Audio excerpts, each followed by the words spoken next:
The double shift had run long. Again. Natalie Hayes clocked out at 11:47 p.m., her scrub still damp from the trauma wash station, the sharp smell of antiseptic clinging to her skin like a second uniform. St. Michael's in Raleigh never really emptied, the ER hummed with its own quiet momentum even when the waiting room cleared. She moved through the corridors with the kind of invisibility that comes from being useful but unremarkable, a nurse among 100 nurses, someone whose name the residents never quite remembered. Her locker was metal, scratched from a decade of use. She reached past the spare compression socks and the granola bar she'd never eaten, running her fingers across the folded flag in the back corner. Pressed into a perfect triangle, the fabric still held the crease from the day they'd handed it to her, the day Captain Sarah Voss stopped being a person and became a memory. Natalie didn't unfold it. She never did. The flag lived in that locker because some things couldn't be carried into the light, only acknowledged in the dark before the next shift started. Her hands bore the architecture of her work. Calluses on the tips of her fingers from years of starting fours. A thin white scar across her left knuckles where a confused sepsis patient had caught her with a ring during restraint.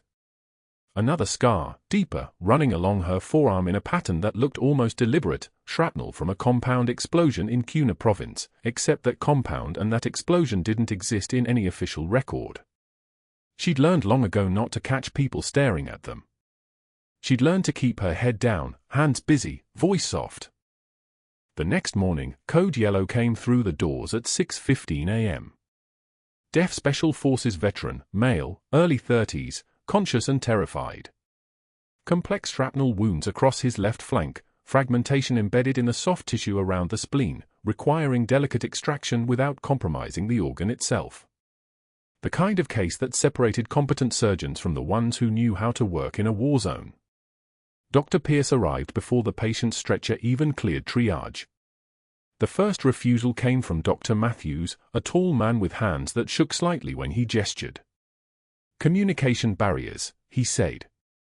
They'd need a full-time interpreter for informed consent, and the liability if something was miscommunicated during post-op instructions. He was already walking toward the stairs. Dr. Chen examined the imaging for 4 minutes, then stepped back. Inadequate equipment for this complexity, he announced. They didn't have the ultrasound capabilities for real-time guidance during extraction. Too much risk? Dr. Rodriguez shook his head without even looking at the wounds. No ASL interpreter on staff. Couldn't proceed without proper communication protocol. Not his words exactly, he used the phrase communication barriers, like the patient was a language problem rather than a human being in pain. Dr. Walsh mentioned scheduling conflicts. Dr. Kim cited insufficient staffing for a surgery this delicate. Dr. Patel worried about malpractice insurance implications. Dr. Thompson questioned whether they could even obtain proper informed consent. Dr. Garcia pointed out the lack of specialized shrapnel removal equipment. Dr. Foster brought up resource allocation. Was this surgery even a good use of operating room time if they weren't confident? Dr. Bryant simply shook his head without speaking and walked away. 10 doctors. Each one with a reason. Each one with an exit. Natalie watched from the nursing station, her fingers moving across the keyboard in automatic rhythm, vitals, medications, documentation. Muscle memory. The kind of work that kept her invisible. She'd heard the reasons accumulate like a weight, and something cold and specific crystallized in her chest. Not anger. Not quite. More like a switch flipping back to a setting she'd trained herself to forget. She stood. She moved to the triage bay where the veterans sat, shoulders tense, eyes tracking the chaos of the ER with the hypervigilance of someone who'd learned that stillness meant death. She approached slowly, keeping her hands visible, and signed, "Help." "Yes?" His shoulders lowered. The tension across his jaw eased by half a degree. She signed her name with the two-handed HY motion, then pointed to herself. Then she lifted her hands, moving through the basic ASL she'd learned from a roommate at Fort Liberty 6 years ago, the sign spreading across her palms like a language she'd never quite forgotten. Slow. Careful. She explained the procedure in fragments and simplicity, her extraction, careful, safe, her hands moving with an unexpected precision that made the words seem less like translation and more like truth. "I help," she signed. "Yes?" He nodded. The first time anyone in that hospital had actually answered his question. Dr. Pierce had been watching from the corner, leaning against the triage desk with his arms crossed. He was a beautiful man in the way that wealth coded onto skin, expensive watch, tailored shirt, the kind of haircut that cost more than most people's phone bills. His eyes tracked Natalie with the kind of attention a cat gives to a mouse discovering it has legs. She earned the patient's trust in 30 seconds. She moved with a competence that had no credential behind it. She showed respect to someone no one else in the building had bothered to see as human. Something curled in Dr. Pierce's chest then, a darkness he recognized from his childhood, from every moment someone had overlooked him in favor of someone more genuinely skilled. She had no right to that authority. She had no degree on the wall. And yet the veteran was watching her the way soldiers watch someone they trust with their life. 2 hours later, Natalie had changed into surgical scrubs, her hair pinned back, her hands already in that space between consciousness and function that made procedures possible. The attending surgeon, a woman named Dr. Holloway with 4 published papers on complex trauma extraction, watched Natalie position instruments with an ease that seemed almost choreographed. 4-point technique. Precision angles that minimized tissue damage and kept sight lines clear. The kind of approach that spoke to training most surgical nurses never received. Halfway through the extraction, a resident rotated into the observation area, a combat medic on his surgical residency rotation, 2 years out of 75th Ranger Regiment. He watched Natalie work for exactly 90 seconds. Then he leaned toward the surgical tech beside him, and his voice came out tight and careful. "Only one unit teaches that specific entry angle. Only one." Natalie's hands didn't stop. Didn't hesitate. Didn't acknowledge the whisper that was suddenly the loudest thing in the operating room. "You served," the medic said. Not a question. The room didn't go silent. There was still the beep of monitors, the soft hiss of the anesthesia machine, the surgical tech's steady breathing. But something shifted in the pressure of the air. The nature of the moment changed. Natalie's voice came steady and flat when she spoke, surgical nursing background. That's all. The lie was perfect. The lie was practiced. The lie was the only thing standing between the folded flag in her locker and the kind of attention she'd spent 2 years learning to avoid. Dr. Pierce, watching from the gallery above, felt his jaw tighten. He saw competence without credentials. He saw authority that didn't match her title. He saw a woman earning respect that should have required a medical degree, and something in him decided then and there that this particular nurse had overstepped. The veteran surgery finished at 3:42 p.m. No complications. Clean extraction. Organ preserved. He'd walk again without a limp, assuming his physical therapy went according to plan.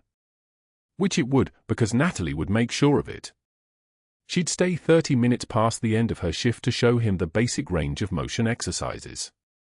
She'd check on him every morning before rounds, her hand steady and her voice soft, asking in clear ASL, "Pain?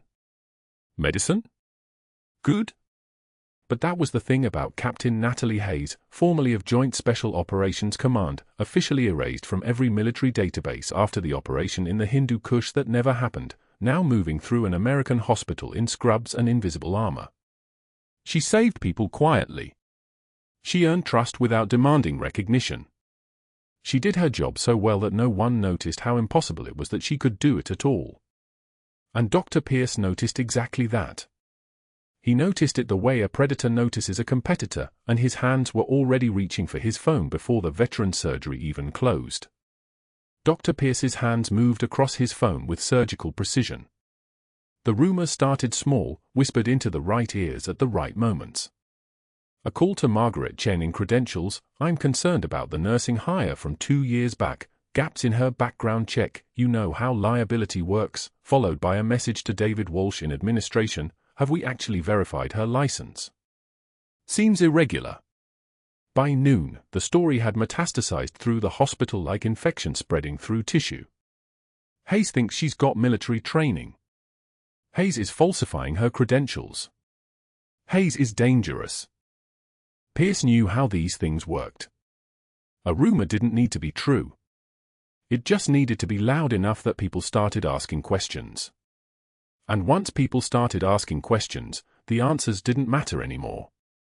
The vending machine sat outside the break room on the 3rd floor, fluorescent lit and humming like a patient on life support. Pierce positioned himself there at 2:53 p.m. on a Tuesday, timing it perfectly. For interns clustered nearby, all of them within earshot, all of them hungry enough to ignore the stale sandwiches in their lockers. He pushed his money into the slot, slow and deliberate, letting the moment breathe. Hayes thinks she's a surgeon now. He said it loud enough that heads turned. His voice carried the same tone he used during lectures, authoritative, professorial, the voice of someone who'd earned the right to make judgments. Next thing you know, she'll be demanding operating room privileges. Someone should check if that nursing license is even real. One of the interns, a 3rd year named Chen, made a small sound that might have been agreement. Pierce didn't look at them. He just selected his coffee, watched it drop with a mechanical clatter, and picked it up with the satisfied expression of a man who'd just planted exactly the right seed. 2 nurses at the nearby station turned away. Their shoulders tensed. They'd heard. That was the point. The rumors were just stage 1. Stage 2 was theater. Grand rounds happened at 8 a.m. the next morning. 60 staff members crammed into the conference room, residents, attending physicians, nurses, physician assistants, surgical techs, med students in their white coats that still had creases in them. The room smelled like stale coffee and antiseptic, that particular hospital scent that never quite washed out of scrubs no matter how hot the water ran. Dr. Pierce stood at the lectern with the patient file open on the screen behind him. He'd selected the most ambiguous notes Natalie had written, her assessment of the shrapnel distribution, her recommendation for the specific extraction sequence, her notation about the anterior and posterior fragment locations that needed surgical precision. Normal nursing documentation. Competent nursing documentation. Under a certain light, documentation that suggested someone stepping beyond their lane. This case presents an interesting teaching moment, Pierce began, his voice carrying the smooth confidence of a man about to deliver a carefully prepared attack. We had a Special Forces veteran admitted with complex penetrating trauma. Multiple fragments. Imaging-dependent injury pattern. This should have been straightforward surgical consult. He circled Natalie's assessment with a red laser pointer. The dot of light moved across the screen like a hunter's scope. Except somewhere along the way, our nursing staff apparently decided they could manage the care planning. That undertrained assessment saved his life when your 10 colleagues walked away, Pierce said, reading from her notes with exaggerated precision. Nurse Hayes apparently thinks 2 years in an ER qualifies her to manage complex combat trauma. Perhaps we should start calling her Dr. Hayes. Laughter rippled through the room. Not all of it, but enough. Enough to make the moment land.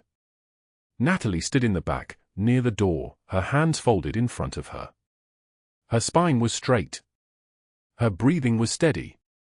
A single tear traced down her left cheek, just one, just the biology of the moment, just the salt of exhaustion and contempt meeting at the surface of her skin. She wiped it with the back of her hand without breaking eye contact with Pierce.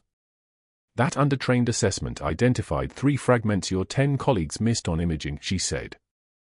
Her voice was steady as stone. Steady as someone who'd learned long ago that showing pain was the same as bleeding in front of sharks. The room went dead silent. The fluorescent lights hummed overhead. Somewhere down the corridor, a code blue alarm sounded and then cut off. The sound of a heart monitor beeping in a distant room. The ventilator's mechanical breathing in ICU, 200 feet away through reinforced walls. All of it suddenly audible in the silence that Natalie had created. Pierce's jaw tightened. His hand lowered the laser pointer. He'd expected her to shrink, to apologize, to retreat into the role he'd assigned her. Instead, she'd spoken truth in front of 60 people, and the truth had weight. Let's continue, he said after 2 seconds that felt like minutes. His voice had lost some of its smoothness. But he wasn't done. Not even close.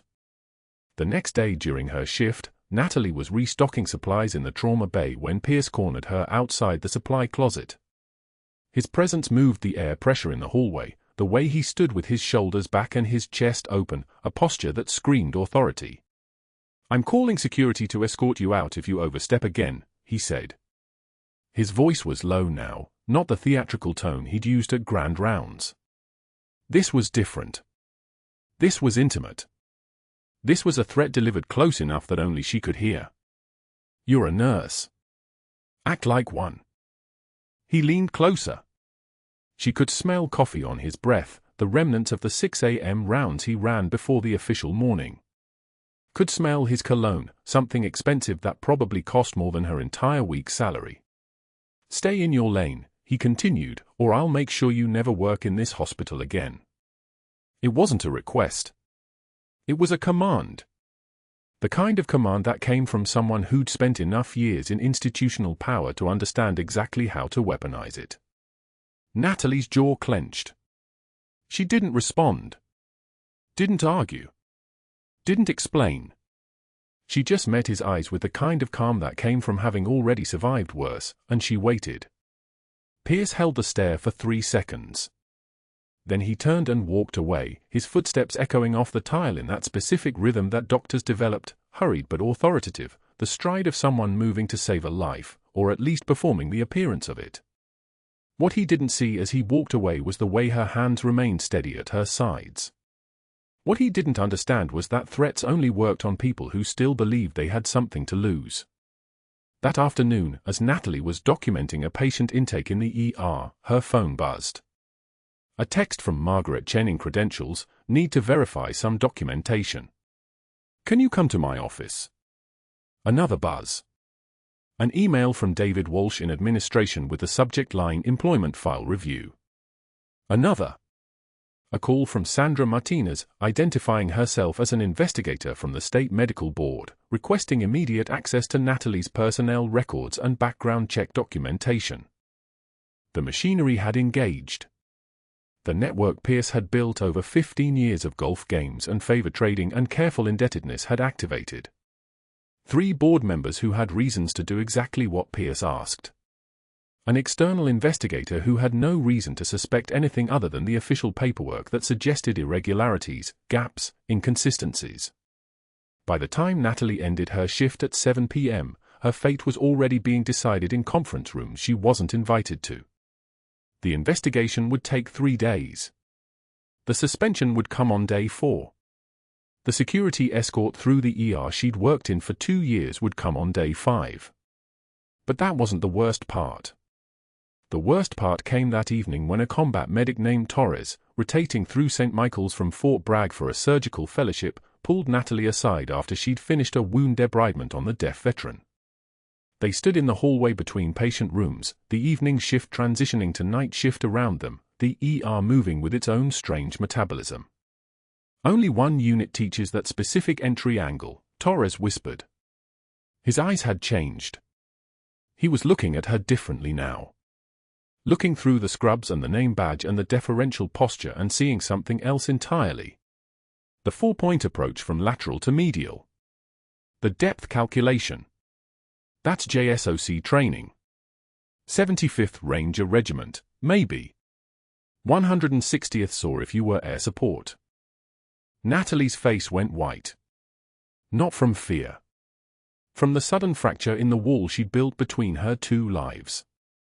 "You're mistaken," she said. But her hands trembled as she walked away, and Torres watched her go with the kind of recognition that soldiers never forget. The recognition of someone who'd been through the same fire. He didn't report it. Soldiers didn't. But he made a call that night to someone at Fort Bragg. Someone who made a call to someone at the Pentagon. Someone who started pulling classified files about a Captain Natalie Hayes and a mission in the Hindu Kush that had officially never happened. By the time Pierce received the preliminary report from Sandra Martinez, employment gaps, background check inconsistencies, references that led to disconnected numbers, the dominoes were already falling toward consequences he couldn't see coming. Day 2 started with a monitor alarm that made every head in the ER turn toward Trauma Bay 3. The deaf veteran's oxygen saturation had dropped from 98% to 87% in the span of 4 minutes. His breathing came in shallow gasps, each one more desperate than the last. His trachea had shifted visibly to the left, that subtle but catastrophic deviation that meant his lung had collapsed and was pushing his airway toward the unaffected side. Tension pneumothorax. A fragment they'd missed during the initial debridement, hidden in the soft tissue, waiting. Natalie saw it before the monitor caught up.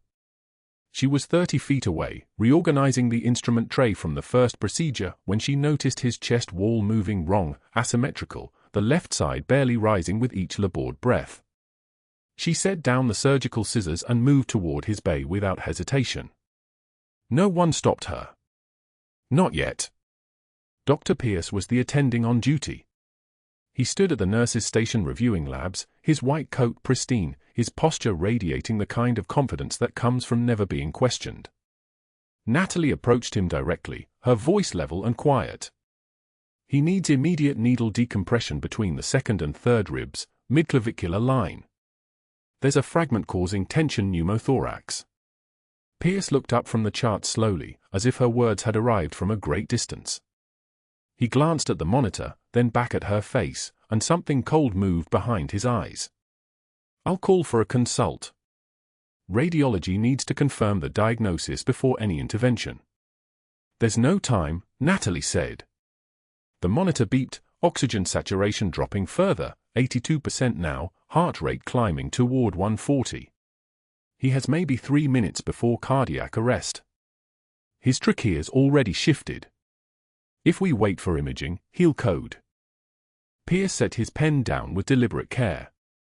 He stood, straightened his shoulders, and walked toward the trauma bay. Natalie followed, hoping he was moving to authorize the procedure.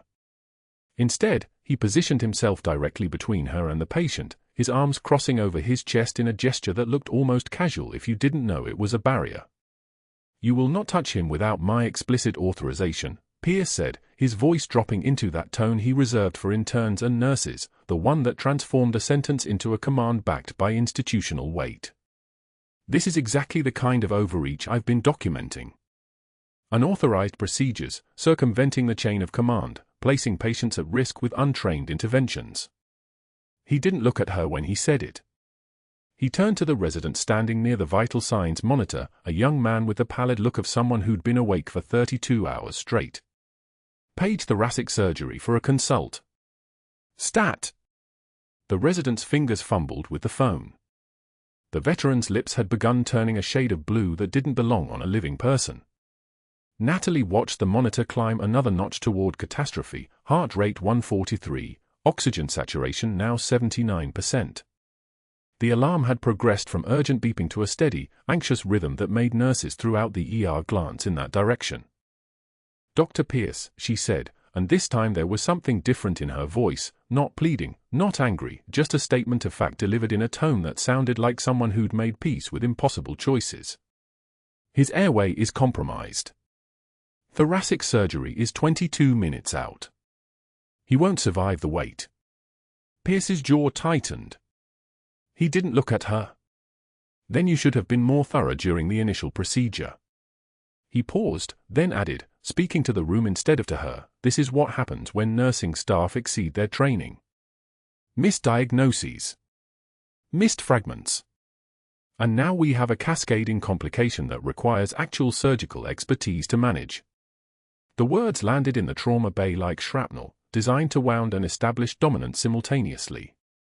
Natalie felt the weight of the room shift, nurses pretending not to listen, the resident's fingers still fumbling with the phone, the attending's authority settling over the scene like a physical force. She had a choice, and they both knew it. Obey the chain of command and watch a decorated Special Forces veteran die of something that took 90 seconds to fix.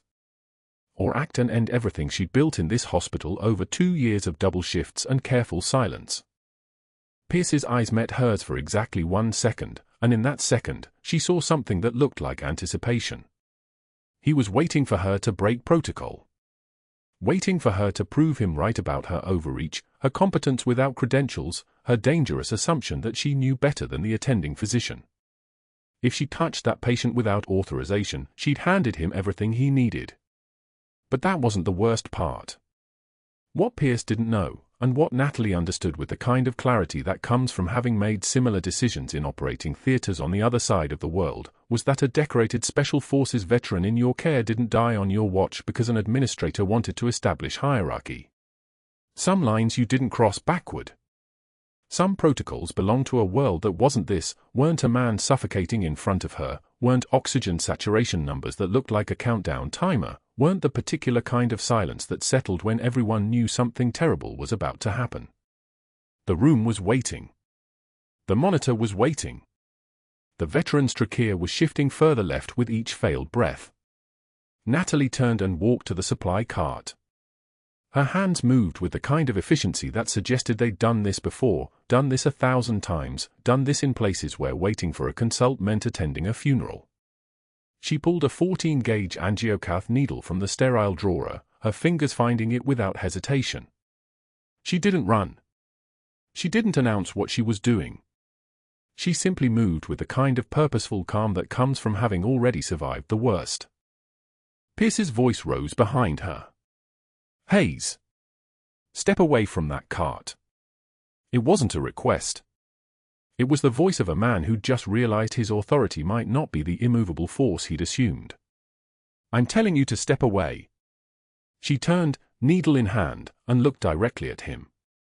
"You can file a complaint." It was one of the few times anyone in the hospital had heard her speak with that particular edge, not defiant, not insubordinate, just a statement of fact delivered in a voice that sounded like someone who'd calculated the cost and found it acceptable. She moved past him toward the patient's bay, and in that moment, something shifted in the room's energy. The attending physician followed her, still objecting, still insisting he hadn't authorized this, still building the documentation he'd need for the formal complaint he was already composing in his mind. But Natalie was already in motion. She positioned the needle at the second intercostal space, mid-clavicular line, the exact anatomical landmark that meant the difference between saving a life and creating a larger catastrophe. Her hands moved like they belonged to someone who'd done this under gunfire, in the dark, with far worse odds than this fluorescent-lit trauma bay offered. She was conscious of Pierce watching, conscious of the monitor climbing, conscious of the veteran's eyes going slightly wider as he realized someone was finally going to help him breathe. The needle slid in. There was a hiss, the specific sound of pressurized air escaping from a collapsed lung, a sound Natalie had heard before and would never forget because it meant the physics was working, the pressure differential was equalizing, the countdown had stopped. Oxygen saturation climbed immediately. 85%. 90%. 94%. The trachea, which had been deviating so visibly that a first-year med student could have spotted it, began shifting back toward midline. The veteran's chest wall started moving symmetrically again, left and right in equal measure, the kind of breathing that belonged to a human being instead of someone drowning in air. The room didn't go silent. It went the opposite, monitors stabilizing, the alarm resetting, the subtle sounds of a crisis resolving, the soft beep of normalizing oxygen, the ventilator's steady rhythm, the release of pressure that had been building for 3 minutes but felt like 3 hours. Pierce was still talking. His voice had changed though. The certainty had been replaced by something else, something that sounded like a man whose narrative had just been interrupted by inconvenient medical fact. He was already moving, already reaching for his phone, already composing the message to the board members he'd cultivated over a decade of golf outings and careful relationship building. By the next morning, Margaret Chen had received a call from Dr. Pierce asking her to pull Natalie's nursing school transcripts. David Torres, the hospital's vice president of clinical operations, got a second call requesting a formal review of all of Natalie's credentials and employment history. Susan Okafor, who chaired the credentials committee, received a message requesting an emergency audit of whether Natalie's original licensing documents had been properly vetted at hire. And by noon, a state medical board investigator named Harold Simmons was sitting in a conference room at St. Michael's, opening a manila folder and beginning what he would eventually describe as the most thorough credentials review of his tenure, not because he suspected wrongdoing, but because a powerful attending physician had made 3 phone calls to 3 board members, and institutional machinery, once activated, developed a momentum of its own. Pierce also restricted her access. Not formally, not in writing, but through the kind of institutional boundary marking that looked innocent enough on the surface. He told the afternoon charge nurse that Natalie should be kept off critical trauma cases while the review was pending. He mentioned to the chief resident that she might need supervisory observation on procedures. He left a note on the credentials board suggesting that pending investigations typically required limited clinical responsibilities. It was strategic, calculated, and entirely legal. It was also, in retrospect, exactly when Pierce stopped being just an arrogant attending and became something more dangerous, a man who'd learned that direct confrontation could fail, but institutional pressure, applied slowly and from multiple angles, almost never did. Natalie worked her next shift knowing that someone was documenting her every move, that her original references from nursing school were being called, that files from places she'd worked before, places that had ceased to exist in any official capacity, were being requested and met with disconnected numbers and personnel no longer available for comment. She'd saved a man's life using techniques that no civilian nurse had any legitimate way of knowing. And in doing so, she'd triggered exactly the kind of institutional investigation that could unravel everything she'd carefully constructed, not her competence, which was undeniable, but her identity, which was classified. Pierce had activated his network within an hour of her taking that needle off the cart. What he didn't know was that she'd already activated something older.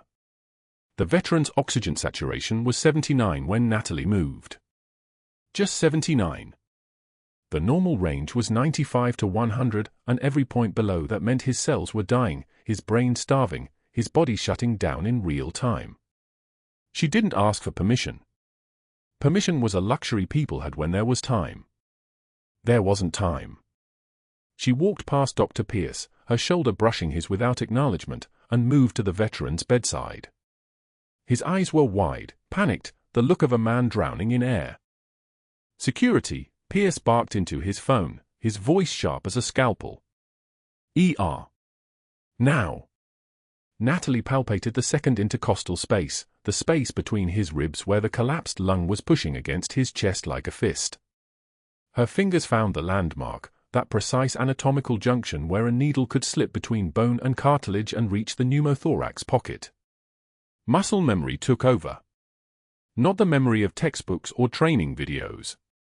The memory of a field hospital in Loga Province, 2019, hand steady under incoming fire, a Marine with a tension pneumothorax who would die in 4 minutes if she didn't move.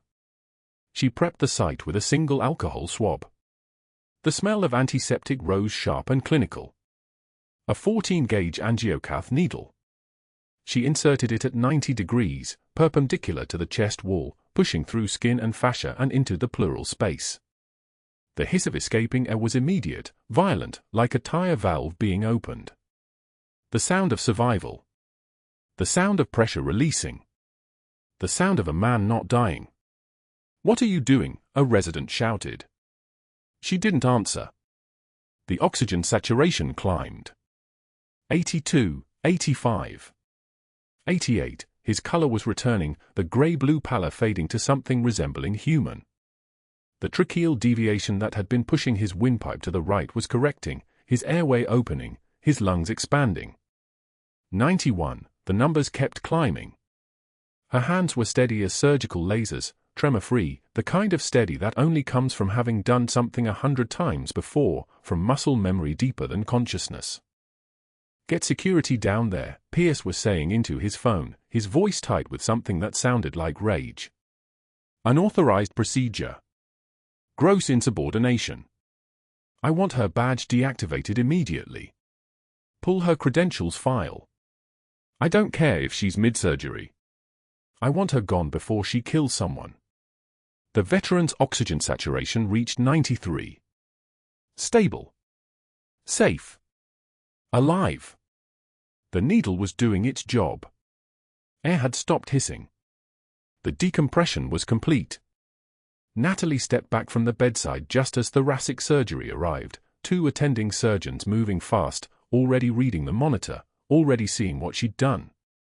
The tension pneumothorax was reversed. The patient was stable. In another 90 seconds, they would place a proper chest tube and he would live. "Who decompressed?" one of the surgeons asked, looking around the room.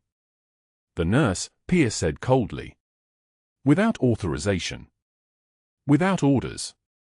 She's being suspended pending investigation. The surgeon looked at Natalie. Really looked at her. That was the right call. Clean technique. Probably saved his life. Hospital policy is hospital policy, Pierce said. By the time the sun came up on day 3, Natalie Hayes had no badge, no job, no locker. The suspension was already processed. Her credentialing file had been flagged. The external investigator from the State Medical Board had begun her audit. 3 board members had received calls from Dr. Pierce, calls that came with reminders about favors owed, about the time Pierce's cousin had gotten onto the hospital's surgical schedule through those same board members, about how personnel problems required decisive action and board support. The security escort arrived at 0700. 2 uniformed guards, institutional and silent as stone. They walked her through the ER where she'd worked double shifts for 2 years, where she'd held the hands of dying patients at 3 in the morning, where she'd mentored new nurses and saved lives in the gaps between official procedures. The hallway felt longer than it should have. The staff members she'd worked alongside, the ones she'd covered for during their children's births and their parents' deaths, they turned away. All of them. Looking at walls, at charts, at anything but her face. Fear was contagious. Association was dangerous. Pierce stood at the nurse's station, arms crossed, watching her leave like a man savoring a victory he'd already won. His eyes followed her all the way to the ER entrance doors. He wanted her to feel the weight of his gaze. He wanted her to know that she'd lost. Her locker had been cleared before she arrived. Someone had removed everything. The folded flag from her fallen teammate, the one she'd kept folded in the corner for 2 years, a piece of someone else's sacrifice that kept her grounded, that reminded her why she couldn't quit, was gone. Her spare scrubs were gone. The photograph of her unit in the Hindu Kush was gone. Even the coffee mug someone had given her on her first day, the one that said St. Michael's Emergency Department in faded letters, was gone. Your personal items will be mailed to your address, one of the guards said. You're not permitted on hospital property for 30 days pending the credentialing review. Natalie nodded. She didn't say anything. Speaking was dangerous now. Every word she said could be used against her, could be twisted into evidence of insubordination or instability or whatever narrative Pierce was building. The mask stayed in place. The composure held. Her shoulders were back, her head level, her breathing controlled. If anyone was looking, they would see a woman walking away from a job she'd lost, not a captain watching her entire identity burn in real time. The thing Pierce didn't understand was that she'd already lost everything once. She'd already been erased. Captain Natalie Hayes had been officially deleted from existence by the Pentagon after the classified operation in the Hindu Kush. Her records were in a black site somewhere, buried so deep that even the Defense Intelligence Agency couldn't access them without authorization from people who no longer had authorization. She'd been given a new social security number. A new name. A new life that wasn't a life. And now she was losing that too. At 3 a.m., Natalie sat alone in a diner on the outskirts of Raleigh, the kind of place that stayed open for the night shift workers and the insomniacs and the people who had nowhere else to go. The coffee had gone cold an hour ago. The pot sat on a ring of cream that had separated and congealed. She was the only customer. The fluorescent lights hummed with a sound like distant machinery, like the ventilators in the ICU, like the sound of lives running on borrowed time. She stared at her reflection in the dark window. The face looking back at her was hollow. Eyes that had seen too much. Hands that had held too many dying people. A woman who had learned to disappear, who had become expert at it, who had built a life around the skill of being invisible and useful and never, ever standing out. But she'd stood out. One small act of competence, one moment where she'd let her training show, one decision to save a patient's life instead of protecting her cover, and she'd become visible. She'd been seen. And now she was disappearing again. The diner's jukebox was playing something soft and distant, a country song about roads not taken and choices that couldn't be unmade. The server refilled her coffee without asking. The food on the pie case under the counter looked like it had been there since Tuesday. Outside, Raleigh was sleeping. Inside, Natalie Hayes was sitting at a vinyl booth in a place that smelled like grease and regret, wondering if disappearing twice was more than any soldier should endure. The first time, the Pentagon had erased her. This time, she'd done it to herself. But that wasn't the worst part. The Pentagon called at 6:56 a.m. on day 4. Natalie was still in bed, staring at the ceiling, when her phone buzzed with a number she hadn't seen in 8 years. She answered without greeting. "Captain Hayes, this is Admiral Holloway, Joint Special Operations Command. The Hindu Kush operation has been declassified. You're officially restored to active status. Your records are unsealed as of 0600 this morning." The line went quiet. Then, "Welcome home, Captain." The call lasted 90 seconds. Natalie sat motionless for another 30 minutes after he hung up, holding the phone like it might disappear. Phantom was real again. The woman who'd been erased was real again. She pulled on clothes, jeans and a faded army hoodie, not scrubs, and drove to St. Michael's in silence. The badge they deactivated was still in her pocket. She didn't need it. Security recognized her anyway, the ones who'd stood in the halls while Pierce orchestrated her humiliation. They nodded. One officer, the older one with the scar along his jaw, actually stepped aside and let her pass without scanning her in. She climbed the stairs to the 4th floor instead of taking the elevator. Every footfall echoed. The trauma ward's east wing was quiet. Most of the morning shift hadn't arrived yet.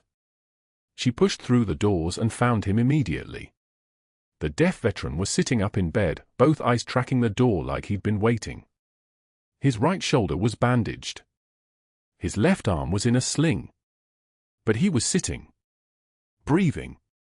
Alive because of what her hands knew how to do. When he saw her, he started signing frantically, his left hand moving in sharp, precise gestures. His other hand reached for the whiteboard on the bedside table. He wrote one word in capital letters, his hand shaking, "Phantom." Then he looked at her, and his eyes said everything that needed saying. "You're not erased. You're not gone. I know who you are." Footsteps. Boots on tile, too crisp to be hospital staff. Two figures appeared in the doorway, a Marine in dress blues with 3 stripes on his sleeve, and behind him, a general officer. Not a 1-star. A 2-star. His uniform carried the weight of command the way some men's voices carry gravel. The Marine stepped forward, holding a document. His voice came out clean and official. "Captain Natalie Hayes, callsign Phantom, Silver Star for extraordinary heroism in combat operations, Hindu Kush, 2016. The general saluted her. Not a casual gesture. A full formal salute, right hand sharp to temple, held. She returned it without hesitation, her arm moving like the 8 years collapsed into nothing. The general's hand came down. "The operation has been declassified. Your records are unsealed. You are hereby restored to active duty status, effective immediately." He extended his hand. When she shook it, his grip was iron. "Your country owes you an apology, Captain. And a debt that can't be repaid." The Marine liaison had more to say. Another citation. Another ceremony. Another moment where the hospital hallway became a courthouse and Natalie Hayes became real in the eyes of everyone who'd watched her disappear. But before the Marine could finish reading, Dr. Pierce appeared. He rounded the corner from the opposite hallway, probably heading to grand rounds, probably planning another humiliation, and stopped cold when he saw the uniform. The general officer. The Marine. Natalie standing at attention, her posture transformed, the soft-spoken nurse replaced by something that radiated command. Pierce opened his mouth. Closed it. Then tried anyway. "This is highly irregular. Hospital protocol states that." His phone buzzed. Then again. Then it started ringing. He pulled it out, confused, and the color drained from his face as the calls kept coming. His email was exploding. 17,000 shares. A 15-second video. Pierce at the vending machine 2 days ago, his voice loud enough for the whole floor to hear. Hayes thinks she's a surgeon now. Someone should check if that nursing license is even real. Someone had recorded it. Someone had posted it. By the time Dr. Morrison's email landed in his inbox at 7:04 a.m., the damage had calcified into permanence. Dr. Morrison. His mentor. The man who'd written his residency recommendation 22 years ago. The email contained 7 words, "I don't know who you've become." That was all. The medical school dean had already seen the video. The hospital administrator had already fielded 3 calls from other department heads asking why this man still had privileges. The board review was convened by noon. By 2:13 p.m., Dr. Pierce's suspension was official. By 6:51 p.m., the investigation into his conduct had expanded. For previous complaints from nurses about emotional abuse, 2 residents who'd requested transfers to avoid him, documentation of him altering patient notes to discredit a physician assistant named Chen who'd challenged his diagnosis in 2019. The pattern wasn't new. It had never been new. It had just never been exposed until the moment his cruelty was recorded and broadcast to 17,000 strangers who had nothing invested in protecting his reputation. Pierce tried calling Morrison. The calls went to voicemail. He tried emailing. No response. He tried going to the board, his friends, his network, the web of relationships he'd spent 2 decades building, and discovered that a viral video of you mocking a war hero with a nursing license you'd just tried to discredit tends to make people very interested in maintaining their distance. 6 months later, Torres mentioned that someone from the ER had spotted Dr. Pierce at Raleigh Community College, teaching CPR certification courses for minimum wage. Natalie went once, sitting in the back of a classroom, just to see. Pierce was demonstrating chest compressions on a plastic training dummy, his hands shaking as he counted, 1, 2, 3, 4. His voice had lost the edge. When a student asked him a question about AED protocols, he answered in a voice that belonged to someone who'd never commanded a room in his life. He glanced up. Didn't recognize her. Just another person watching him teach CPR to people who would forget his name before they left the building. The ceremony was scheduled for the following Tuesday. The hospital's main atrium, all soaring ceilings and windows that let Raleigh's autumn light pour across the tile floor like liquid gold. Natalie dressed in her dress uniform, the captain's bars catching the light when she moved. The deaf veteran was wheeled in by Torres, who'd been reassigned to trauma after his rotating shift ended, who'd requested to stay, who understood what he'd witnessed. The hospital administrator presented a formal apology. The phrase institutional failure was used. The phrase systemic oversight was used. The phrase we failed you was used. Then Natalie was offered director of the new trauma unit, a position that hadn't existed 3 months ago but existed now because of a captain with a nursing license and hands that remembered field medicine. The general officer pinned her captain's bars back onto her shoulders. The ceremony dissolved into something almost ceremonial, almost official, almost enough to balance the weight of 8 years of erasure. Almost. The folded flag, the one from her fallen teammate, the one she'd kept in her locker like a talisman, now rested behind glass in a shadow box mounted on the atrium wall.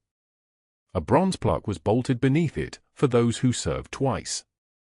Natalie walked past it every morning on her way to her new office. The trauma unit was already waiting for its first patient. Another veteran the system had failed.